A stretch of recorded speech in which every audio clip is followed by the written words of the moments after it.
kita dapat kembali berjumpa di dalam pelajaran Nehemia bagian kedua. Sebelum kita memulai pembelajaran kita ini, kita berdoa, kita mengundang Ibu Dewi Hutagalung memimpin kita di dalam doa pembuka. Dipersilahkan.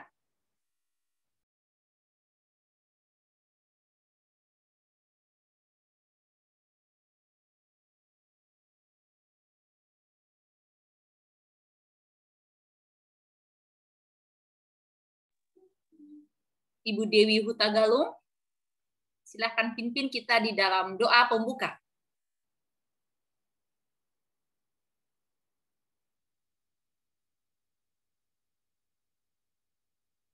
Oke, mungkin tidak didengar, kita bersatu di dalam doa. Terima kasih ya Tuhan untuk kasih-Mu kepada kami. Kami kembali tiba, kami dapat berjumpa kembali dengan saudara-saudara kami semuanya. Kami rindu belajar Nehemia bagian kedua.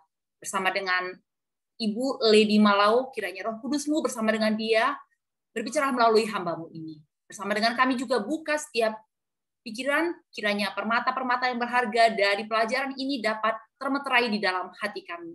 Terima kasih Yesus, berkati setiap internet, berkati setiap perangkat yang kami gunakan.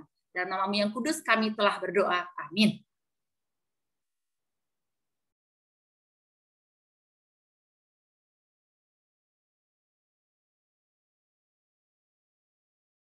Puji Tuhan untuk pertemuan kita sore ini. Kita lanjutkan pembahasan kita dari Nehemia pasal yang ke-8 sampai Nehemia pasal yang ke-12. 5 pasal ini akan kita bahas pada sore hari ini, dan di dalam hubungannya dengan buku Wahyu. Ada nubuatan nanti yang akan disinggung sedikit dari pelajaran Nehemia ini. Buku Wahyu pasal yang ke-17.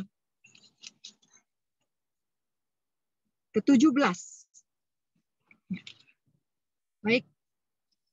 Sebelum itu saya mau mengulang sedikit pelajaran tentang Nehemia pasal 1 sampai pasal yang ke-7 kemarin. Kita mengerti minggu yang lalu kita belajar bahwa Nehemia adalah seorang reformator yang ditunjuk Tuhan. Dan di dalam proses dia membangun kembali tembok Yerusalem, dia mengalami berbagai macam tantangan. Dan reformasi yang dia lakukan bukan hanya satu, tetapi ada banyak cara. Dan hampir setiap hari dia merubah sistem atau tata cara reformasi yang dibawakannya. Sampai akhirnya dalam 52 hari, tembok Yerusalem selesai dibangun. Di tengah-tengah tantangan yang kita tahu, bahkan mereka yang membangun itu sampai tidak bisa pulang ke rumah, sampai tidak bisa atau tidak sempat mengganti pakaiannya. Kenapa dilakukan seperti itu? Karena mereka harus bekerja tangan satu. Satu tangan memegang cangkul, satu tangan memegang pedang. Dan di tengah-tengah ancaman yang sedemikian hebatnya, Nehemia harus juga menghadapi ibu-ibu dan anak-anak di rumah di luar kota Yerusalem, orang-orang Yahudi, di mana pemimpin keluarga mereka atau kepala keluarga mereka bekerja dan tidak pulang-pulang di kota Yerusalem. Dan di tengah-tengah pembangunan itu, Nehemia harus memikirkan makanan ataupun mata pencaharian untuk ibu dan anak-anak yang ditinggalkan di rumah. Saudaraku, mari kita lanjutkan pembahasan yang berikutnya dari Yeremia pasal 8. Apa yang terjadi setelah tembok Yerusalem selesai dibangun? Apakah tantangan itu selesai? Apakah pekerjaan itu selesai? Dan bagaimana Nehemia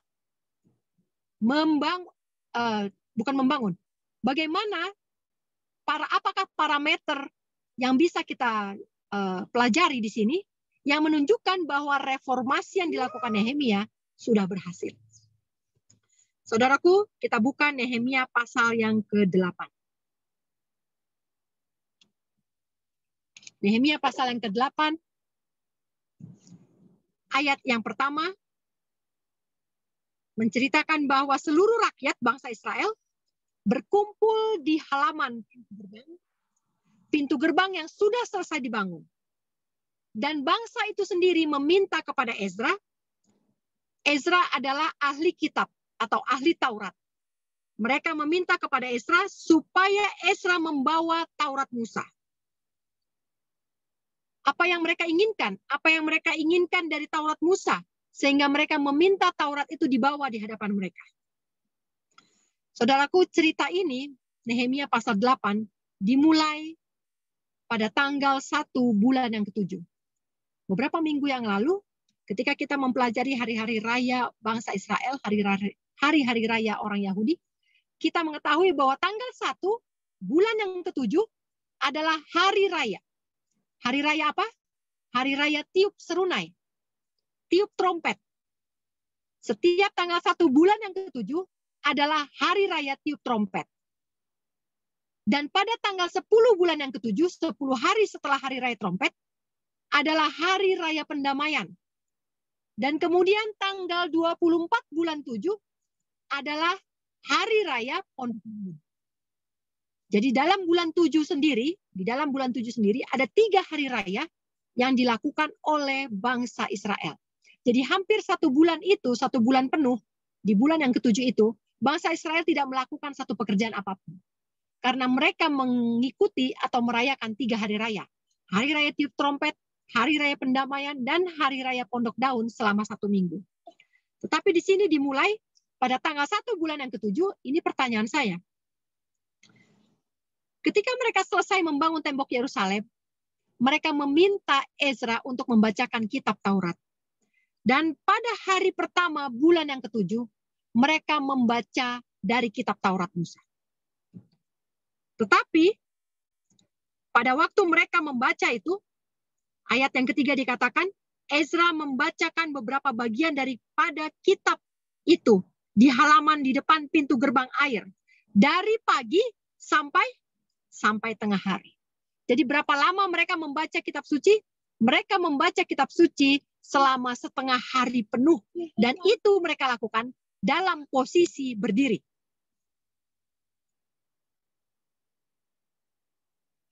Ezra berdiri didampingi oleh 7 orang rekannya, orang-orang Lewi semua.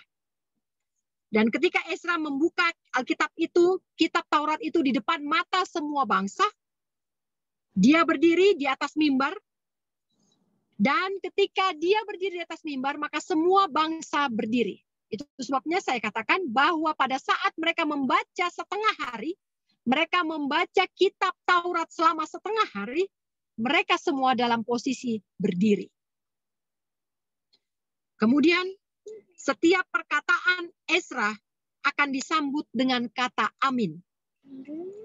Dan kita baca di dalam Nehemia 8 ayat yang ke-8. Ini satu hal yang menarik, fakta yang menarik.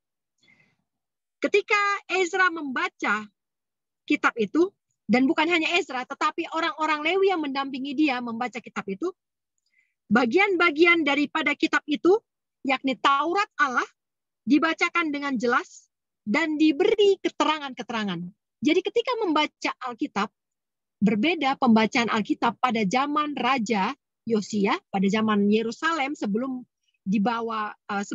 orang Yahudi dibawa ke Babel, berbeda dengan pembacaan Alkitab setelah mereka keluar dari Babel. Sebelum ditawan Babel, mereka hanya membaca saja.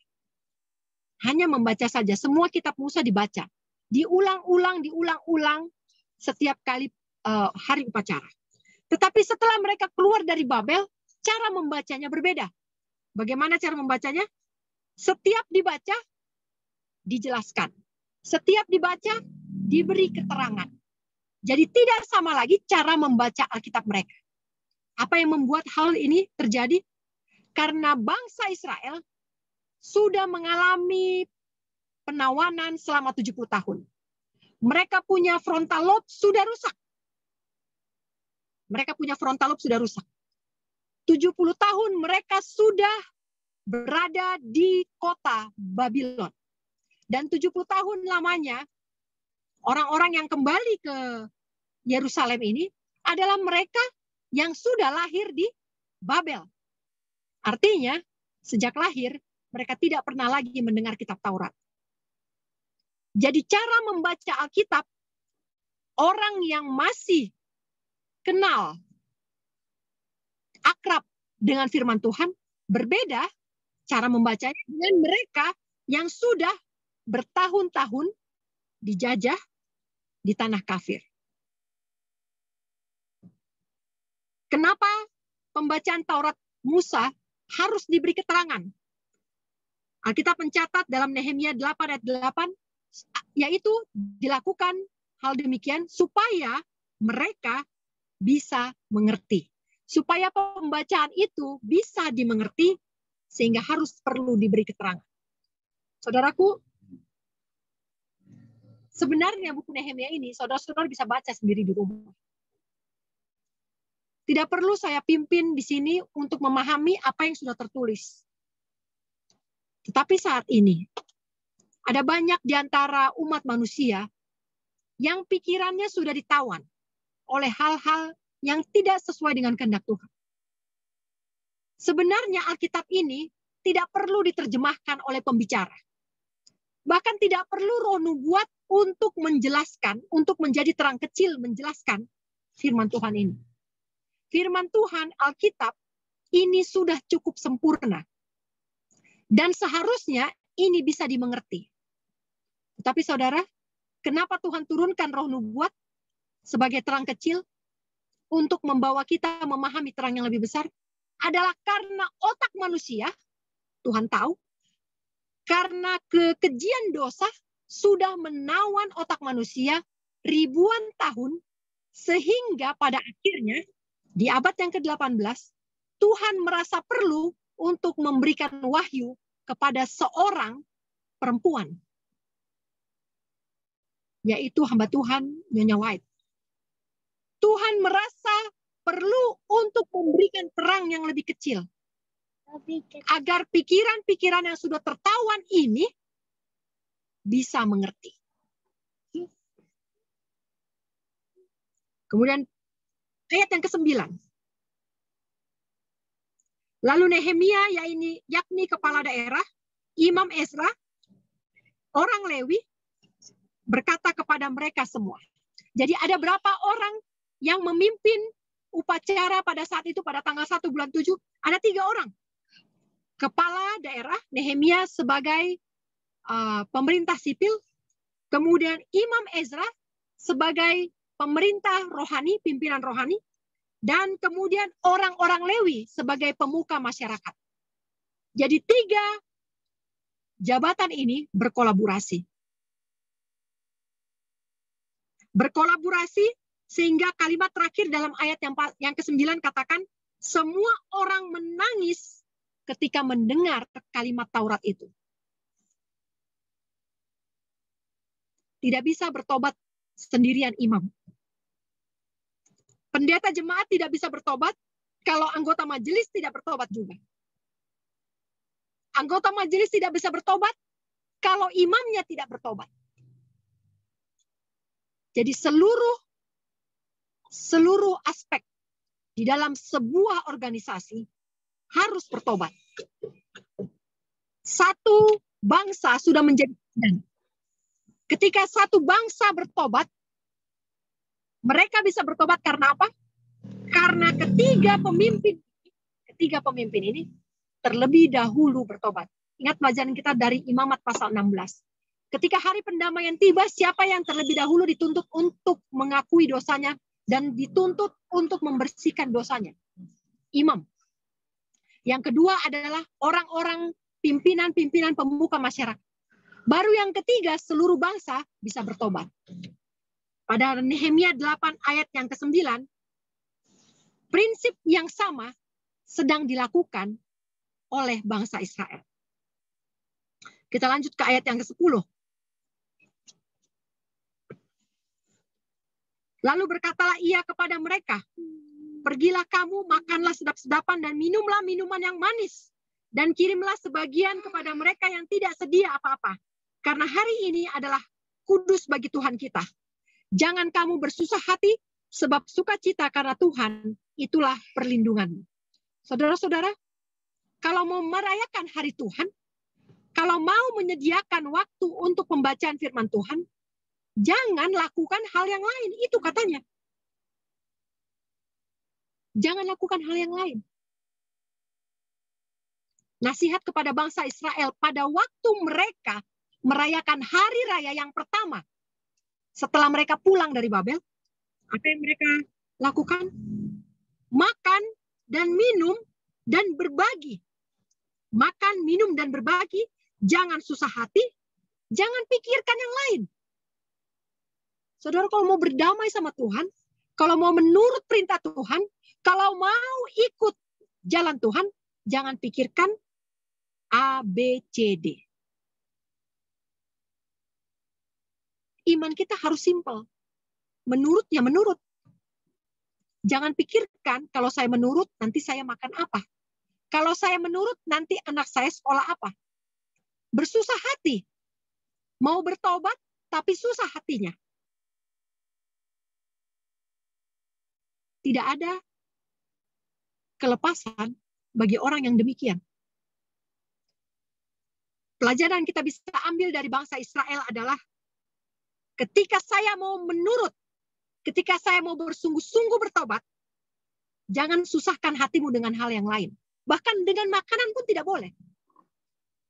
Untuk makananmu pun tidak boleh engkau bersusah hati. Karena apa? Karena Tuhanlah pelindungmu.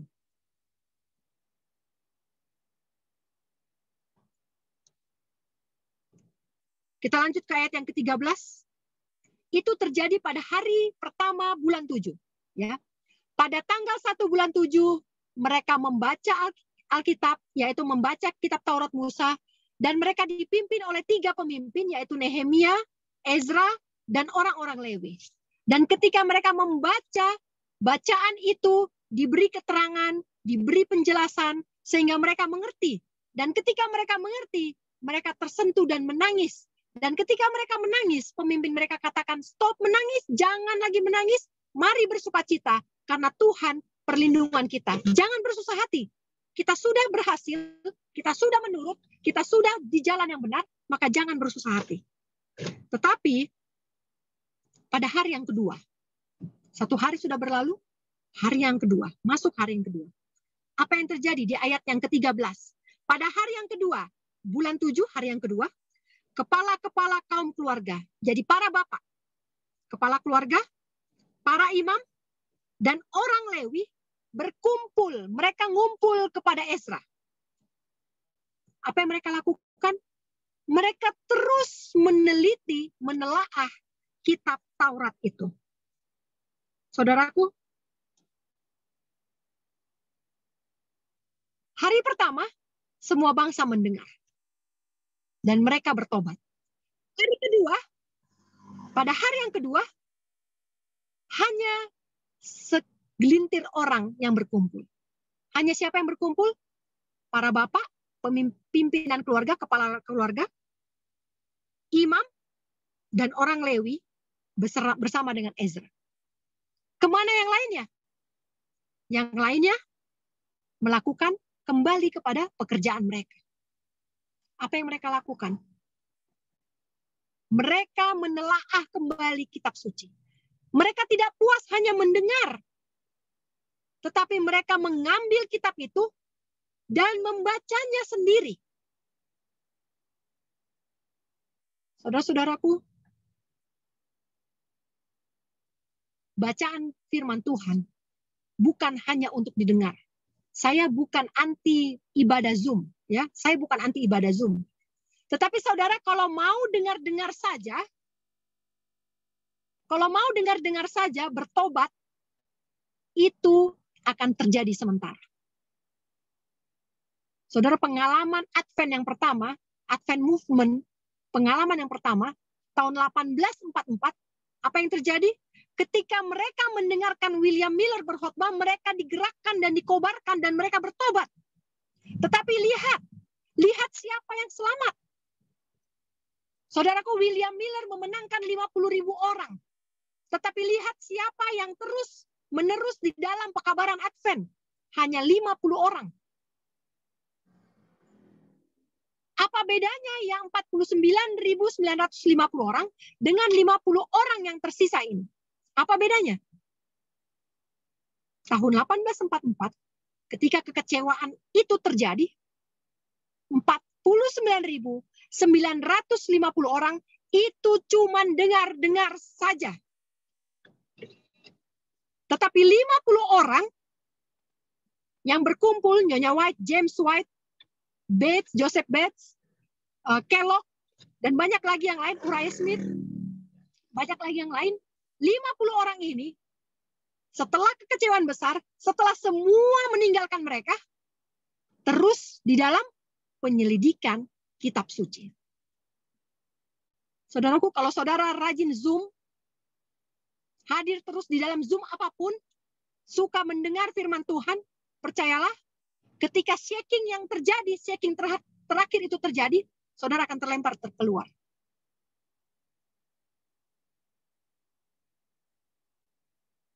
Kenapa 5 gadis bijaksana bisa terus masuk ke dalam perjamuan?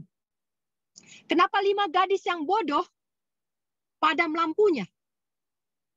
Karena mereka tidak punya minyak. Apa itu minyak?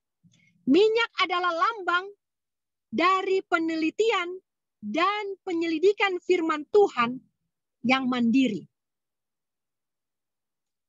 Saudara, 5 gadis yang bodoh, mereka ikut-ikutan. Mereka hanya dengar-dengar, mereka punya pendeta. Mereka mengandalkan orang lain untuk menerangkan firman Tuhan kepada mereka. Dan itu tidak permanen. Itu tidak permanen. Jadi sayang sekali dengan semua kelimpahan firman Tuhan yang ada pada zaman ini setelah corona, setelah kelimpahan pengetahuan tentang firman Tuhan, sayang sekali kalau saya akhirnya terlempar keluar. Hanya karena saya tidak menyelidiki sendiri, tidak menelaah sendiri, tetapi hanya mendengar saja. Dan kepada mereka yang menyelidiki, pada zaman Nehemia, para bapak, para imam, dan orang Lewi bersama dengan Ezra. 4 golongan ini. Ketika mereka yang 4 golongan ini berkumpul dan menyelidiki kitab suci pada hari yang kedua, mereka mendapati bahwa ada 1 hari raya yang sudah kelewatan. Jadi hari raya tiup serunai itu sudah lewat. Tanggal 10 sudah lewat, yaitu hari pendamaian. Mereka melihat kalender mereka sudah jatuh pada tanggal yang ke-24. Dan mereka harus mempersiapkan hari raya Pondok Daun. Sehingga apa yang mereka lakukan, mereka tidak lagi merayakan tiup serunai, mereka tidak lagi merayakan hari raya pendamaian, tapi mereka langsung merayakan hari raya Pondok Daun. Saudaraku, tahun 1844, ketika 50.000 orang itu digoncang, hanya tinggal 50 orang. Dan ketika 50 orang ini terus menyelidiki firman Tuhan, merekalah yang mendapatkan terang bahwa ada hari yang dilupakan oleh umat manusia, yaitu hari Sabat. Ketika Nehemia, bangsa Israel, pada hari yang kedua, mulai hari yang kedua bulan 7, meneliti dan menelaah firman Tuhan, kepada mereka lah disingkapkan bahwa ada hari raya yang mereka harus rayakan, yaitu hari raya bulan yang ke-7, hari raya Pondok Daun. Dan ketika hari raya ini mereka dapati tertulis di dalam hukum Tuhan, mereka umumkan di Yerusalem. Mereka umumkan di Yerusalem, mereka katakan pergi ke gunung-gunung, ambil daun pohon minyak, ambil daun pohon murah, ambil daun pohon korma, ambil pohon-pohon yang rimbun, buatlah pondok-pondok daun seperti yang tertulis dalam kitab Musa. Dan mereka menurut. Mereka membuat rumah-rumah dari daun-daun, dan seluruh jemaah yang pulang dari Babel tinggal di pondok-pondok itu Oleh karena apa? Oleh karena sejak zaman Yosua sampai kepada mereka keluar dari Babel, tidak pernah lagi dirayakan hari raya Pondok Daun. 7 hari lamanya mereka merayakan hari raya Pondok Daun. Dari hari yang pertama sampai hari yang ke-7, mereka membaca firman Tuhan.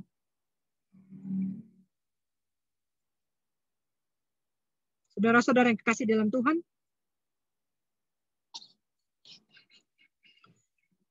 pada tanggal yang ke-24, selesai hari raya Pondok Daun dirayakan.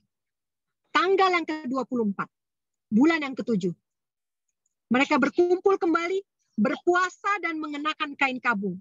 Saudara, sebenarnya ini salah tanggal. Seharusnya tanggal 10 bulan 7 mereka merayakan hari raya pendamaian, berpuasa. Tanggal 24 bulan 7 harusnya mereka sudah mengakhiri hari raya Pondok Daun. Tetapi ini terbalik, ya, terbalik. Hari yang ke-24 bulan 7 barulah orang Israel melakukan puasa. Barulah mereka mengenakan kain kabung. Barulah mereka berdoa dengan taruh tanah di atas kepala. Dan ketika pengakuan dosa hari pendamaian ini dilakukan, orang Israel pisahkan diri dari semua orang asing. Siapa ini orang asing? Orang asing ini adalah mixed multitude. Di dalam bahasa Inggris dikatakan mixed multitude. Mixed multitude ini adalah bangsa-bangsa lain yang ikut pulang ke Yerusalem yang bukan berasal dari Israel badani. Mereka semua dinamakan orang asing.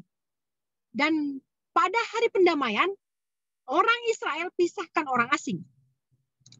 Lalu ketika dipisahkan orang asing dengan orang Israel yang asli, orang Israel itu berdiri di tempat mereka dan mengaku dosa mereka dan kesalahan nenek moyang mereka. Kita sudah belajar ini bahwa Daniel melakukan hal yang sama. Yosia melakukan hal yang sama. Nehemia melakukan hal yang sama. Dan ini adalah Alkitabiah. Hari pendamaian dilakukan walaupun dengan tanggal yang salah. Dan ketika mereka berdiri mengaku dosa mereka, mereka membaca Taurat Tuhan, kitab Taurat Tuhan selama 1/4 hari. 1/4 hari membaca, 1/4 hari mengaku dosa, dan sujud menyembah Tuhan.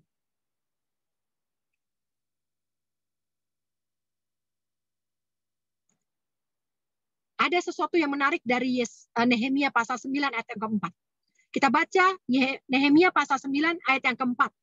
Di atas tangga tempat orang-orang Lewi berdirilah Yesua Bani Kadmiel, Sebanya, Buni, Serebia, Bani, dan Kenani. Dengan suara yang nyaring, mereka berseru kepada Tuhan.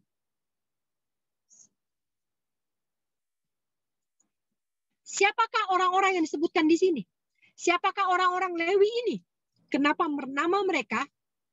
Kenapa nama mereka 1, 2, 3, 4, 5, 6, 7, 8? Kenapa ke-8 orang ini namanya disebut, dicatat di dalam Alkitab? Mereka adalah orang-orang yang dulu pada tanggal 2 bulan 7 ikut menyelidiki, menelaah kitab suci, firman Tuhan, Taurat Musa bersama dengan Ezra. Saudara-saudara, ke-8 orang inilah yang akhirnya bangkit berdiri dan berkata apa? Terpujilah namamu yang mulia dan ditinggikan mengatasi segala puji dan hormat. Mereka yang benar-benar menelaah kitab suci, yang bukan hanya mendengar, tetapi menyelidiki sendiri firman Tuhan, secara pribadi, mereka inilah yang bisa berdiri dan bangkit memuji Tuhan. Dan mereka inilah, kita lihat bahwa di ayat yang ke-7, ayat yang ke-8, ayat yang ke-9, ayat yang ke-10, sampai ayat yang ke-15. Orang-orang ini, 8 orang ini bisa menceritakan kembali sejarah pimpinan Tuhan atas bangsa Israel dari zaman Abraham sampai kepada padang gurun, sampai masuk ke tanah Kanaan, sampai kejatuhan bangsa Israel ke tangan Babel, sampai mereka kembali lagi ke Yerusalem. Saudara-saudaraku, saya sudah katakan tadi di awal, bahwa orang-orang yang kembali dari tanah Babel ini bukanlah orang yang kenal dengan Taurat Musa. Itu sebabnya di ayat yang awal di Nehemia pasal 8 dikatakan bahwa pertama kali Ezra membacakan firman Tuhan, pertama kali Ezra membacakan Taurat Musa di hadapan bangsa itu, Ezra harus membaca ayat lalu diterangkan. Satu ayat diterangkan, satu hukum diterangkan. Tidak bisa hanya baca saja lalu mereka mengerti. Harus diterangkan ayat demi ayat, harus diterangkan hukum demi hukum, poin demi poin, supaya bangsa itu mengerti. Tetapi lihat apa progres yang dicapai oleh ke-8 orang yang berdiri memuji Tuhan di dalam Nehemia pasal 9, mulai dari ayat yang ke-6. Mereka ini ikut di dalam penyelidikan kitab suci secara pribadi. Ketika mereka menyelidiki kitab suci secara pribadi, maka mereka sanggup menceritakan sejarah kepemimpinan Tuhan atas bangsa Israel. Mereka sanggup menceritakan bagaimana jatuhnya nenek moyang mereka kepada dosa, dan bagaimana murkanya Tuhan, dan bagaimana pembalasan Tuhan kepada bangsa itu. Saudara-saudaraku, orang-orang ini bukanlah orang-orang yang cakap dalam pembelajaran firman Tuhan. Tetapi mereka tidak puas hanya dengan mendengar. Mereka memilih untuk menyelidiki sendiri. Dan akhirnya mereka mencapai satu pengertian yang sempurna. Saudara-saudaraku, orang-orang inilah yang akhirnya memimpin ucapan syukur di antara bangsa yang besar itu. Saudara, bukan tidak mungkin saudara dan saya juga akan dipilih Tuhan untuk memimpin nyanyian pujian. Sama seperti ketika bangsa Israel keluar dari tanah Mesir, pada saat bangsa Israel bisa menyeberangi Laut Merah, mereka menyanyi nyanyian Musa. Dan pemimpin biduan itu adalah Miriam. Saudara-saudaraku, perjalanan kita ke surga juga sama. Hanya dengan pembelajaran Alkitab secara pribadi, saudara dan saya bisa terpilih untuk menjadi pemimpin nyanyian surga. Nyanyian yang adalah kesaksian pribadi saya. Saudaraku, tidak ada satu orang pun yang dapat menyanyikan lagu yang lain. Jadi saya punya lagu, tidak bisa Ibu Pendeta Sembiring nyanyikan. Begitu pula dengan lagunya keluarga Sembiring. Saya tidak bisa nyanyikan lagu mereka ketika di surga. Kenapa? Karena masing-masing orang punya pengalaman iman masing-masing, pribadi. Berbeda-beda satu dengan yang lain. Itu sebabnya siapa yang dipilih Tuhan untuk memimpin nyanyian pujian kepada anak domba, yaitu mereka yang sudah membasuh jubahnya di dalam darah anak domba. Merekalah yang sudah menyelidiki firman Tuhan dan tidak mengandalkan pengertian kepada orang lain. Tidak mengandalkan orang lain untuk memberikan pengertian kepada mereka.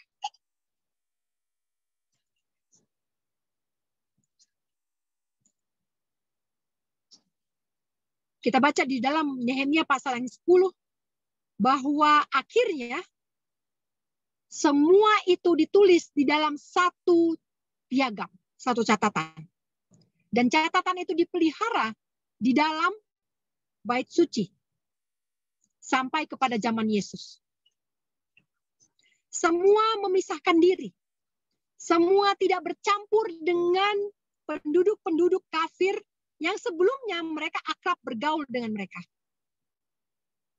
Semua istri mereka, anak laki-laki, anak perempuan mereka, semuanya bergabung dengan saudara-saudara mereka, yaitu siapa? Sesama bangsa Israel. Dan mereka bersumpah,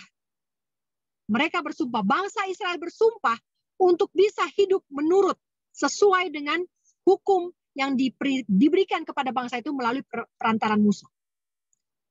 Saudara, ketika kesadaran mereka dipulihkan, apa yang terjadi? Ayat 31. Nehemia pasal 10 ayat 31. Dan bila mana penduduk negeri membawa barang-barang dan berbagai-bagai gandum untuk dijual pada hari Sabat, kami tidak akan membelinya. Saudara, tidak perlu pintu gerbangnya ditutup. Tidak perlu pintu gerbangnya ditutup. Supaya bangsa Israel tidak jual beli pada hari Sabat. Tetapi apa yang dilakukan? Ketika mereka menyadari, ketika mereka bertobat, dan ketika mereka menyelidiki firman itu sendiri, mereka bisa mengambil komitmen. Kalaupun saya ditawari, saya tidak akan beli.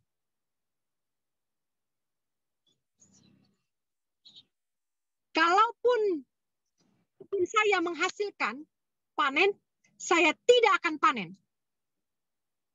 pada tahun yang ke-7. Dan ayat yang ke-32, juga bangsa Israel mewajibkan diri untuk memberi tiap tahun 1/3 sikal untuk ibadah di rumah Allah kami. Saudara, tidak ada tidak ada anjuran kepada bangsa itu untuk memberi ke rumah Tuhan. Tidak ada. Tidak ada dorongan atau anjuran untuk menginjil.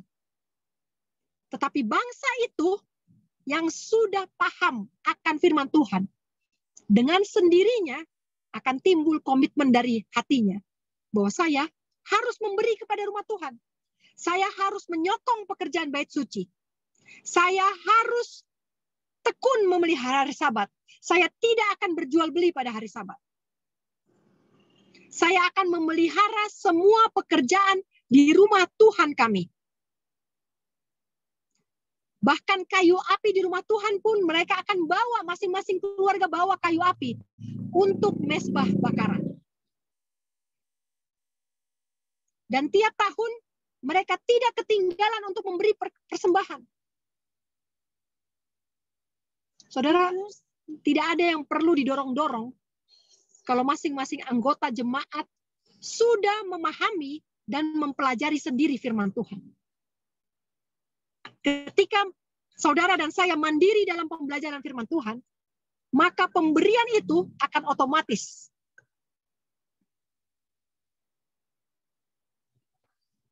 Pengorbanan saya untuk bait suci akan otomatis. Tidak ada yang perlu ditakutkan kekurangan di dalam rumah perbendaharaan Tuhan. Kalau anggotanya mampu mengerti pembelajaran Alkitab secara mandiri.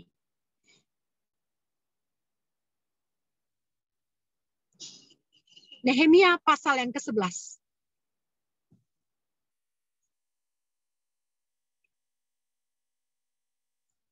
Nehemia pasal yang ke-11, Nehemia menempatkan penjaga-penjaga pintu untuk mengawasi pintu gerbang, untuk mengawasi pekerjaan di luar rumah Tuhan. Kalau urusan rumah Tuhan, urusan bait suci, ini adalah pekerjaan imam, tanggung jawab imam. Tetapi untuk di luar bait suci, Nehemia sebagai bupati memiliki tanggung jawab untuk mengatur orang-orang siapa yang tinggal di Yerusalem, siapa yang tinggal di luar Yerusalem. Dan yang tinggal di Yerusalem adalah 1/10. Jadi setiap 10 orang, 1 tinggal di Yerusalem, 9 tinggal di luar Yerusalem. Dan setiap orang yang terpilih, yang kena undi untuk tinggal di Yerusalem, dipuji kerelaan hatinya. Kenapa? Kenapa orang yang tinggal di kota justru dipuji? Saya pikir tadinya waktu saya meditasikan ini, saya pikir seharusnya orang yang dapat undi untuk tinggal di Yerusalem harusnya bangga, senang. Karena ini kota kudus dan ini kota besar. Tetapi ketika saya pelajari lagi, orang yang tinggal di luar Yerusalem lebih beruntung daripada orang yang tinggal di dalam kota Yerusalem. Orang yang tinggal di dalam kota Yerusalem, mereka hidup dengan tanggung jawab. Kenapa mereka dipilih? Karena mereka harus menjaga pintu gerbang, harus menjaga rumah Tuhan, harus bekerja dan tidak boleh mempunyai ladang untuk diusahakan. Tetapi orang yang tinggal di luar Yerusalem, mereka bisa punya ladang, mereka bisa punya kebun, mereka bisa menanam dan punya penghasilan. Tetapi orang yang tinggal di dalam kota, mereka hidup dari pembagian imam, dari pembagian bupati. Itulah hidup mereka. Dan hidup mereka ini hanyalah sekedar makan dan rumah tinggal sehari-hari. Hanya sekedar itu. Dan di dalam Nehemia pasal 11, dipilihlah orang-orang yang boleh tinggal di Yerusalem. Sementara mereka yang tidak terpilih, mereka boleh tinggal di daerah perladangan, di daerah perkebunan, dan boleh memiliki kebun, ladang untuk hidup mereka.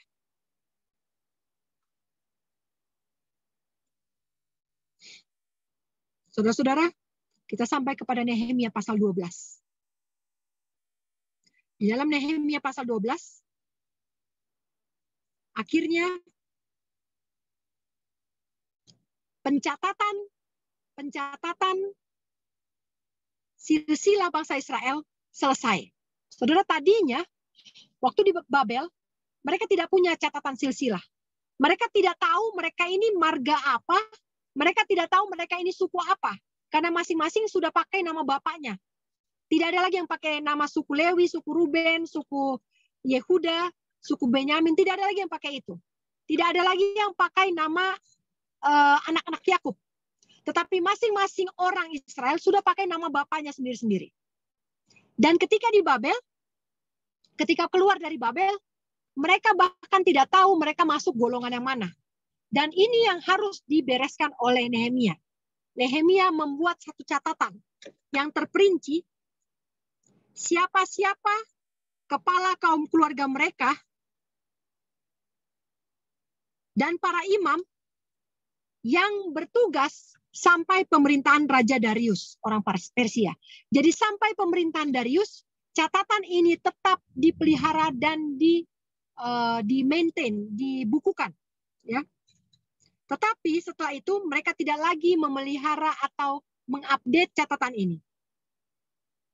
Dan ketika tembok Yerusalem akhirnya harus ditahbiskan, maka orang-orang Lewi dipanggil dari segala tempat mereka, dibawa ke Yerusalem untuk meresmikan tembok yang baru ini. Dipilih kaum penyanyi, dipilih para imam, dan prosesi protokol pentahbisan tembok yang baru itu. Kemudian ada satu bentuk parade yang ditampilkan di sana, dan Nehemia berjalan juga di sana, dan demikianlah mereka lakukan dengan hikmat pada hari itu. Dan di akhir hari pentahbisan itu, mereka mempersembahkan korban yang besar. Mereka bersuka cita sampai-sampai suara mereka terdengar dari daerah yang jauh. Dan pada masa itu, beberapa orang diangkat. Nehemia 12 ayat 44. Pada waktu tembok sudah ditahbiskan, maka diangkatlah pegawai-pegawai bait suci. Apa tugas pegawai bait suci? Mereka harus mengawasi rumah perbendaharaan. Rumah perbendaharaan Tuhan. Jadi di dalam bait suci, bukan di dalam bait suci, maksud saya di luar bait suci, di dalam pelatarannya, dibangunlah satu bangunan yang terdiri dari kamar-kamar, bilik-bilik. Inilah rumah perbendaharaan. Inilah yang sering kita dengar sebagai bait suci adalah rumah perbendaharaan Tuhan. Bukan di dalam bait sucinya, tetapi bangunan di samping bait suci. Inilah rumah perbendaharaan Tuhan. Apa guna rumah perbendaharaan Tuhan ini? Rumah perbendaharaan Tuhan ini adalah gunanya untuk menyimpan pemberian dari bangsa-bangsa. Misalnya, kayu api untuk korban bakaran. Setiap tahun satu keluarga mengumpulkan sekian kilo kayu api. Nah, jatah keluarga-keluarga ini akan dibawa dengan teratur dan dicatat dan disimpan di dalam rumah perbendaharaan Tuhan. Kemudian tepung untuk membuat roti sajian. Kemudian minyak zaitun untuk sebagai minyak bakaran dari 7 kaki dian. Kemudian rempah-rempah kemenyan, rasa mala, getah damar. Ini semua dikumpulkan untuk membuat dupa, asap dupa. Kemudian bagaimana dengan air kolam pembasuhan? Ini pun diambil dari sana. Anggur,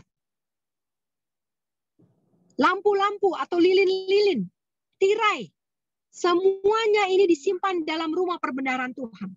Dan ada pegawai, petugas yang mengawasi bilik-bilik perbendaharaan ini. Supaya apa diawasi?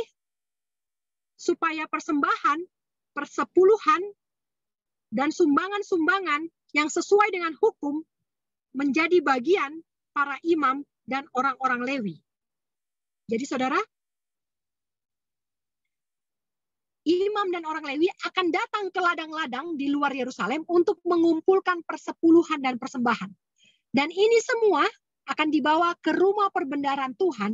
Dan di rumah perbendaharaan Tuhan ini, inilah akan dicatat dan diawasi penggunaannya. Supaya benar-benar semua ini digunakan untuk orang-orang yang sudah dipilih. Kita belajar minggu lalu bahwa ada orang yang ngaku-ngaku orang Lewi, padahal bukan orang Lewi.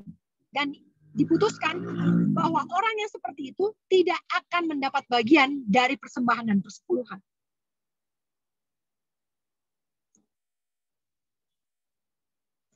Dan semua peralatan, semua pekerja yang bekerja di dalam bait suci, mereka semua dibiayai dari bilik-bilik perbendaharaan Tuhan ini. Termasuk penyanyi, termasuk Bani Asaf, pemimpin-pemimpin penyanyi, dan penunggu-penunggu pintu gerbang. Sekedar mereka hidup, karena mereka tidak punya ladang dan melayani di bait suci, sekedar mereka hidup sehari-hari.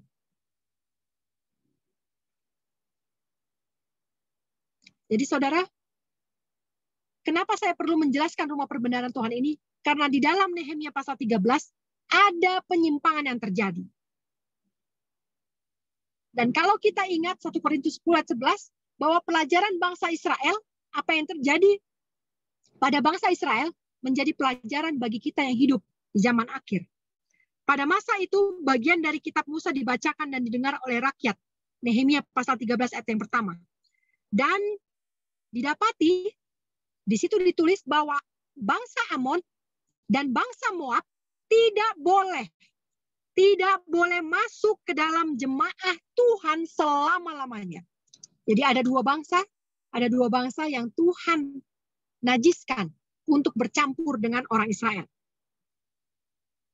Yaitu bangsa Moab dan bangsa Amon. Ketika mereka mendengar itu, maka mereka bangsa Israel kembali lihat. Masih ada bangsa Moab, masih ada bangsa Amon, mereka pinggirin. Mereka keluarkan dari kumpulan bangsa Israel. Tetapi satu orang tidak dikeluarkan, yaitu Tobia. Saudara-saudara masih ingat Tobia, cerita kita pada minggu yang lalu? Ada 3 orang, Sanbalat, Tobia, dan Geshem. Sanbalat orang Horon, Tobia orang Amon, Geshem orang Arab. Jadi Tobia ini adalah orang Amon. Kita tahu di Nehemia pasal 13, bahwa seluruh orang Amon, seluruh orang Moab dikeluarkan dari kumpulan. Tetapi ayat 4. Ayat 4 dikatakan, Imam Eliasib. Imam Eliasib adalah imam yang diangkat untuk mengawasi rumah perbendaharaan Tuhan. Dan Imam Eliasib ini punya hubungan erat dengan Tobia. Dan akhirnya Imam Eliasib ini membuat sebuah kamar di rumah perbendaharaan Tuhan. Ingat, rumah perbendaharaan Tuhan tadinya adalah untuk menyimpan semua pemberian bangsa untuk keperluan ibadah di dalam bait suci. Tetapi Tobia, orang Amon yang Musa suruh untuk keluarkan dari kumpulan jemaah, dibuatkan kamar yang besar di dalam bilik perbendaharaan itu, di mana ayat 5, Nehemia 13 ayat 5, di mana korban sajian, kemenyan, perkakas-perkakas, persembahan, persepuluhan dari gandum, dari anggur, dari minyak yang menjadi hak orang Lewi dan persembahan khusus bagi para imam.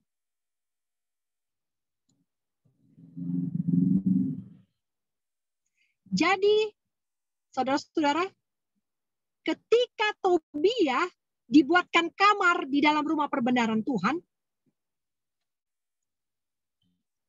ayat 6.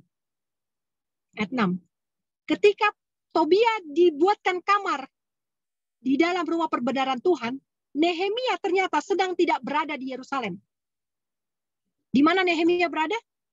Nehemia pergi kembali ke Babel karena masa cutinya sudah berakhir, 12 tahun. Tahun itu adalah tahun 32. Dan Nehemia pergi menghadap Raja Artasasta untuk memperpanjang cutinya. Dan ketika dia kembali, ayat yang ke-7, ketika dia tiba di Yerusalem, dia melihat kejahatan yang dibuat oleh Imam Eliasib untuk keuntungan Tobia. Sebab bagi Tobia ini sudah disediakan sebuah bilik di pelataran rumah Allah. Artinya Tobia yang tidak boleh mendapat bagian dari persembahan dan perpuluhan, yang seharusnya dari suku Amon tidak boleh bercampur dengan jemaah Tuhan, tetapi bukannya dikeluarkan, malahan dibuatkan kamar di dalam rumah perbendaharaan Tuhan. Dan apa yang terjadi ayat 8? Nehemia kesal. Dia datang ke bilik itu, ke kamarnya Tobia, lalu dilemparlah semua perabot rumah Tobia keluar.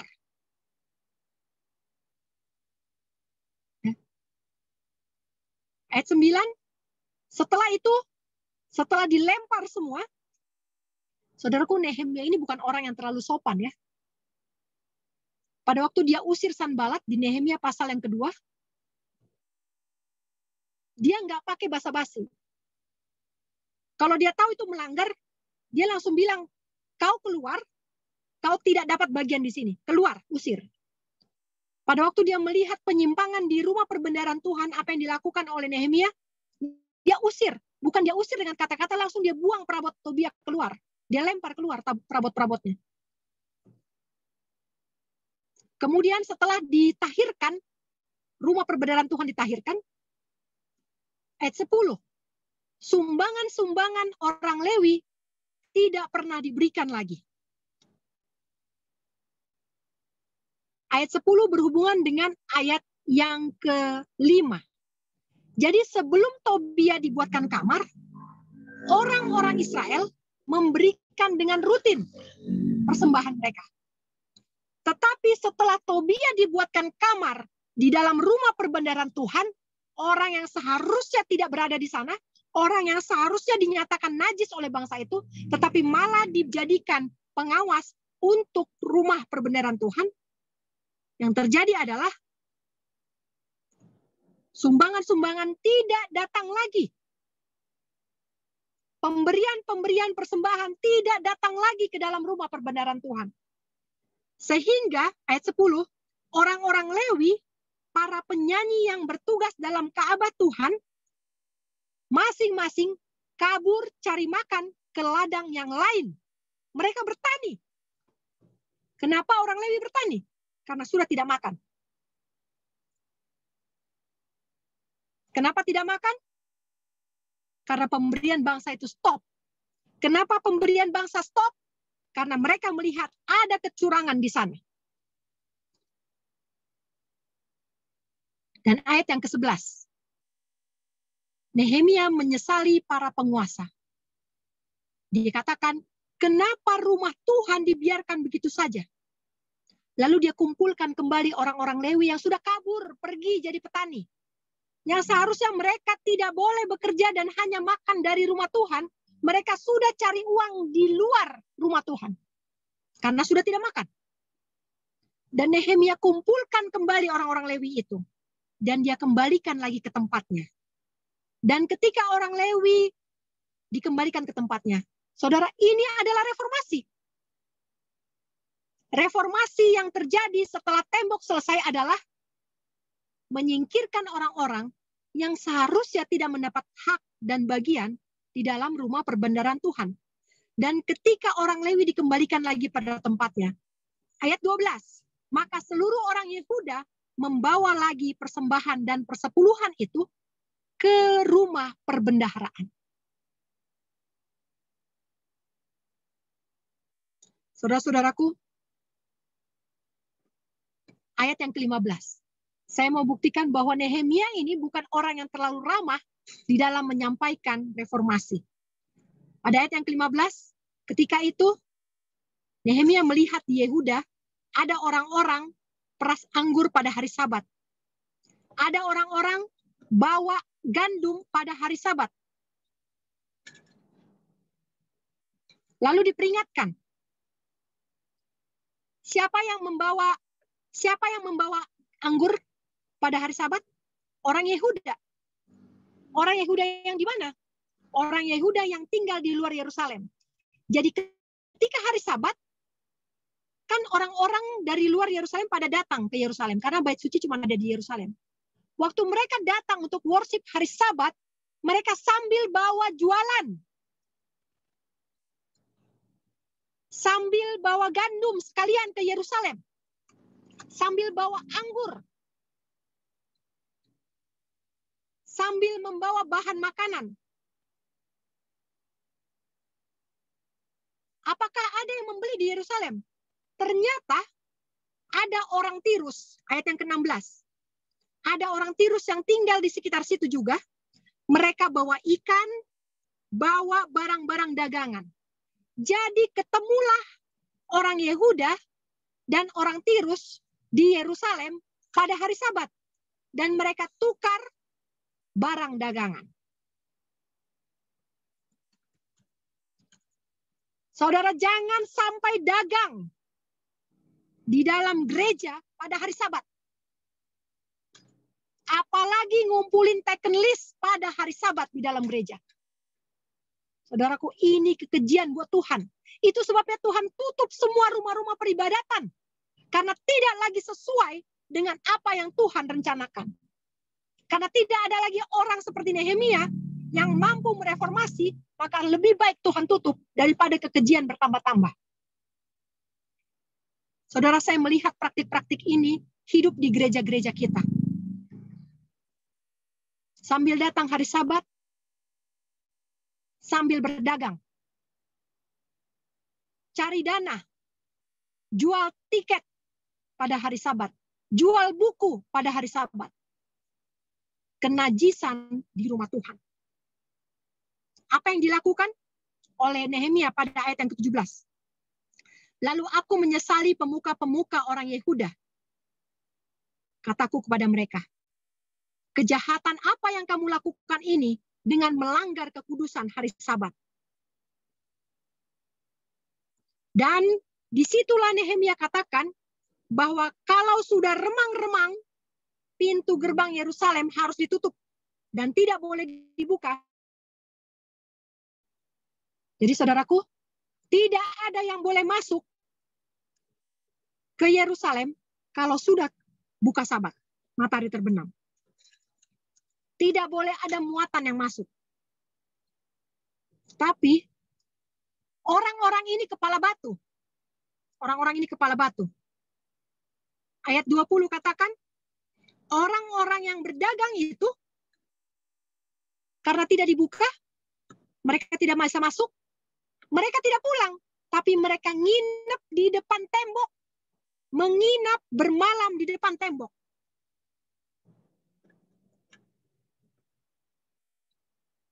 Ayat 21, apa yang dilakukan Nehemia? Dikatakan, dia datang kepada orang-orang yang nginep di depan tembok. Waktu dia datang, apa yang dia katakan? Kalau kau bikin begini, aku akan kenakan tanganku. Jadi Nehemia tidak bilang dengan lemah lembut. Saya tidak pernah lihat Nehemia menegur kesalahan dengan lemah lembut. Saudara-saudaraku, kalau salah harus bilang salah, kalau benar harus bilang benar. Nehemia tidak pernah tedeng aling-aling, tidak pernah basa-basi dalam menyampaikan kebenaran. Dia benar-benar ingin agar umat Tuhan menjadi umat yang kudus. Ayat 23. Ayat 23, ketika Nehemia melihat bahwa ada orang Yahudi menikah campur dengan bangsa lain. Bahkan sampai anak-anaknya nggak ada lagi yang tahu bahasa Yahudi. Mereka bicara bahasa ibu mereka. Bahasa Moab, bahasa Amon, bahasa Asdod. Apa yang dilakukan Nehemia di ayat 25?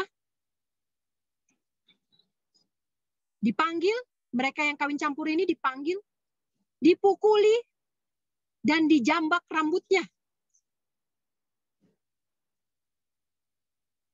Dijambak rambutnya. Saudaraku, tidak ada hal yang manis yang Nehemia lakukan, yang lembut, yang pelan, yang diplomatis. Tidak ada negosiasi ketika reformasi.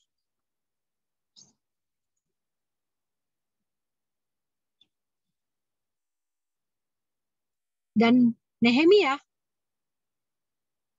mendapati bahwa anak imam besar sendiri menikah dengan berbesan dengan Sanbalat. Dan apa yang dilakukan oleh Nehemia terhadap anak imam besar ini? Diusir. Saudaraku, hukum Musa menyatakan bahwa imam besar harus dari keturunan Harun. Itu sebabnya waktu Harun meninggal, anak Harun menjadi imam besar menggantikan bapaknya.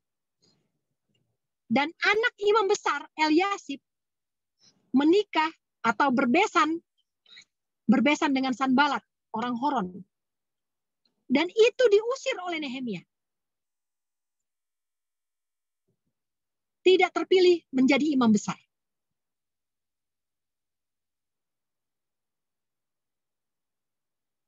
Satu hal yang saya kagumi dari Nehemia, selain dia tidak pernah makan dari upah bupati, sebagai bupati, gaji bupati, Nehemia tidak pernah meminta kredit dari segala sesuatu yang dia lakukan. Ayat yang terakhir dari buku Nehemia pasal yang ke-13. Ayat yang terakhir, sebelum kita lihat kepada Wahyu, Nehemia selalu mengatakan, "Ya Allahku, ingatlah apa yang kuperbuat ini. Ingatlah kepadaku." Setelah semua hal dilalui dengan penuh tanggung jawab, Nehemia tidak menerima kredit sedikit pun dari orang Israel. Bahkan kejahatan, kebaikan Tobia, orang Amon, dibicarakan dan diangkat terus ceritanya, diingat-ingat. Tetapi apa yang dilakukan Nehemia tidak pernah diingat. Dia hanya meminta kepada Tuhan agar Tuhan mengingat semua yang dilakukan oleh Nehemia. Saudaraku, saya mau baca di dalam Wahyu pasal 17. Wahyu pasal 17. Saya mau langsung ke dalam ayat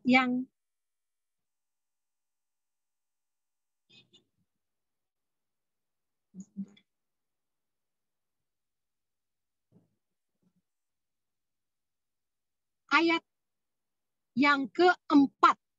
Wahyu 17 ayat yang keempat. Kita buka sama-sama. Sebelum kita membaca, saya mau ingatkan kita bahwa ketika Nehemia mereformasi bait suci, Yerusalem, bukan bait suci, Yerusalem. Pekerjaan dia sebenarnya adalah mereformasi Yerusalem, tembok. Tetapi ketika dia mereformasi tembok, dia pun harus ikut serta mereformasi bait suci dan semua urusan perbendaharaan bait suci. Apakah ini harusnya dia yang kerjakan? Tidak. Seharusnya urusan bait suci diurus oleh imam besar. Seharusnya tanggung jawab Nehemia adalah pemerintahan sipil, bukan pemerintahan bait suci.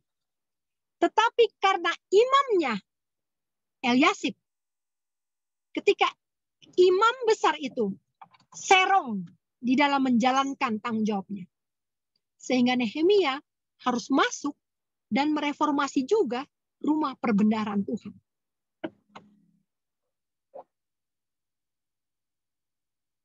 Saya mau baca di dalam Wahyu pasal 17. Saudara-saudara mungkin tahu bahwa Wahyu pasal 17 ini berbicara tentang perempuan yang memakai kain ungu, memakai kain kirmizi, pakai perhiasan emas, pakai perhiasan permata, mutiara, dan di tangannya ada cawan emas yang penuh dengan kekejian dan percabulan. Dan perempuan yang pakai kain ungu itu, pada dahinya tertulis, Babel besar, ibu dari wanita-wanita pelacur, dan dari kekejian bumi. Dan pada waktu Yohanes yang kekasih di Pulau Patmos melihat penglihatan ini, dia melihat bahwa perempuan yang pakai baju ungu itu mabuk oleh darah orang-orang kudus. Mabuk oleh darah orang-orang kudus. Dan darah saksi-saksi Yesus. Yohanes melihat perempuan yang pakai baju ungu sedang mabuk darah orang Kristen. Dan di ayat 6, kalimat yang terakhir bagian B katakan, dan ketika aku melihatnya, aku sangat heran. Bahasa Inggris katakan, I wondered with great admiration. Great artinya sangat heran.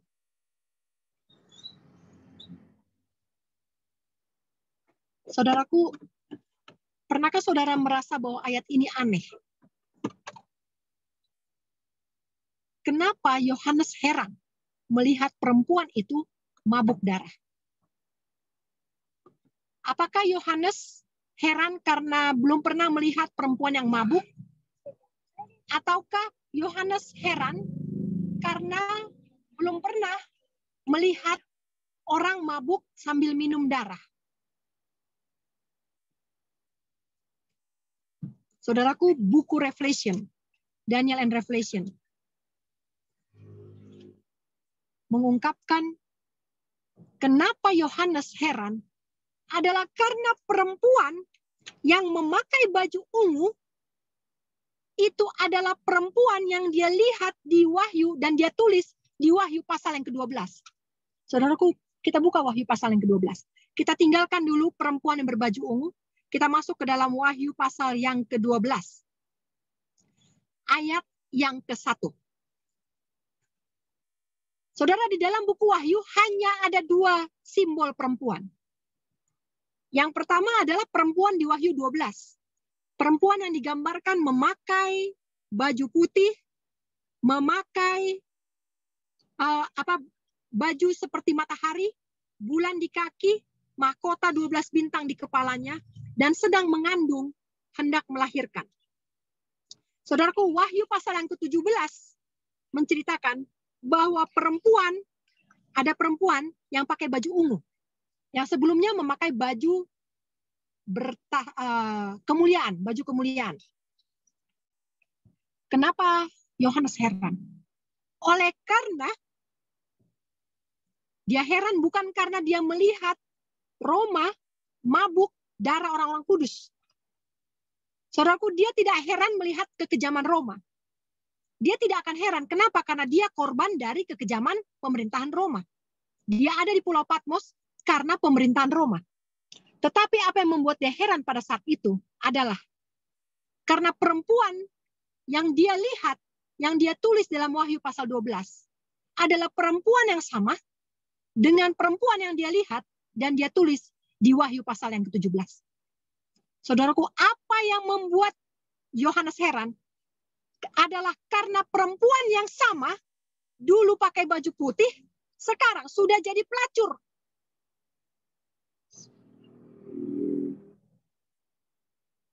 Saudaraku, perempuan yang sama. Tetapi bentuknya sudah berubah. Reformasi. Reformasi bukan untuk yang baik, tetapi reformasi ini membuat satu bentuk yang lain yang tidak sesuai dengan desain awalnya. Saudaraku, pekerjaan Nehemia adalah reformasi. Apa yang dilakukan Nehemia adalah reformasi dari yang tidak sesuai, dia kembalikan kepada desain yang awal. Orang Amon tidak boleh ada di rumah perbendaharaan Tuhan, dia bersihkan memang. Imam besar tidak boleh kawin campur dengan bangsa lain, memang dia bersihkan. Semua dia bersihkan, walaupun tugasnya sebenarnya hanya tembok Yerusalem. Misi dia tadinya hanya tembok Yerusalem. Saudaraku, bagaimana dengan perempuan yang tadinya berpakaian putih menjadi pakaian ungu? Ini yang membuat Yohanes heran. Dia heran bagaimana perempuan yang tadinya berpakaian putih sekarang sudah haus darah.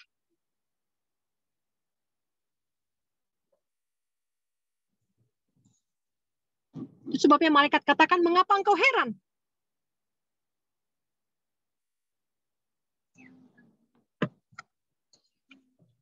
Ketika perempuan di dalam Wahyu 17 berkolaborasi dengan binatang, binatang yang telah ada, lalu tidak ada, lalu muncul dari jurang maut. Ketika perempuan ini berkolaborasi dengan binatang, maka dia berubah bentuk. Yang tadinya suci, kudus, menjadi pelacur. Harus ada orang yang mereformasi ini.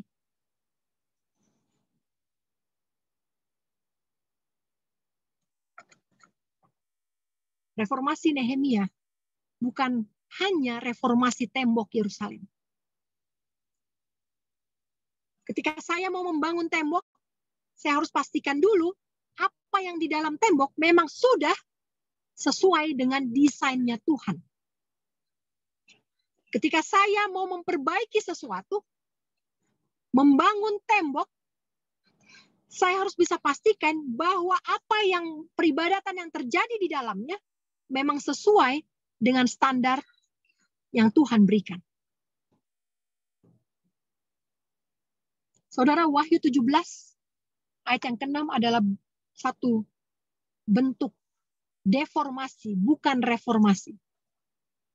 Nehemia, apa yang dilakukan Nehemia di Yerusalem adalah pekerjaan reformasi. Saudara, kalau reformasi merubah satu bentuk, memang tidak bisa lagi dengan kelemah lembutan. Saya tahu bahwa karakter Kristus adalah lemah lembut. Kristus dilambangkan sebagai seorang pembuat periuk, tukang periuk. Saudara, kalau tanah liat yang belum ada bentuk,